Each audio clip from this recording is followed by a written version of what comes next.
Top 4 de films qui se passent en une seule journée, parce que... pourquoi pas. On commence avec Training Day d'Antoine Fuqua, sorti en 2001. Jake Hoyt a rallié la police de Los Angeles dans l'espoir de servir la justice. Décidé à passer inspecteur, il sollicite une mise à l'essai de 24 heures auprès du sergent-chef Alonzo Harris, un vétéran de la lutte anti-drogue qui opère depuis une douzaine d'années dans les quartiers les plus durs de la ville. En général, j'évite les films sur la police, mais là, ça a du sens et c'est franchement excellent. C'est le genre de film qui te prend par le col dès la première scène et te lâche pas jusqu'à la fin. Intensité et immersion totale dans un Los Angeles qu'on connaît moins. Attention au Snoopy Doggy jumpscare. What you need, homie? Crack. 20 bucks? Crack? Yeah. Smell like bacon in this motherfucker.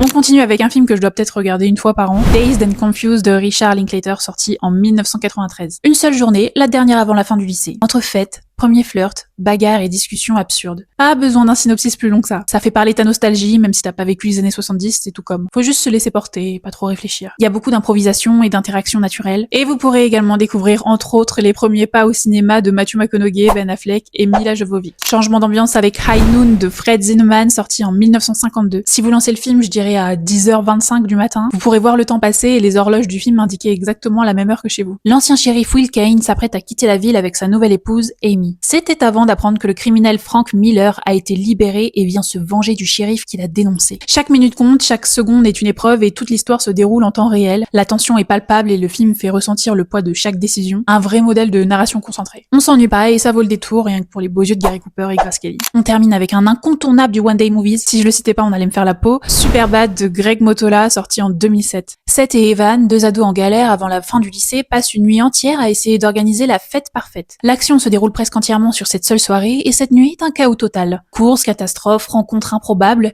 mais derrière le désordre, il y a une belle amitié et ce passage obligé à l'âge adulte. C'est ce qu'on appelle dans le jargon un film à ref. C'est à regarder avec vos potes pour sortir des phrases du film tout au long de l'année.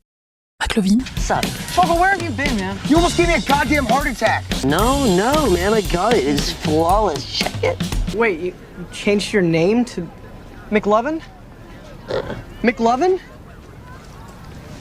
What kind of a stupid name is that, Fogel? What are you trying to be, an Irish R&B singer?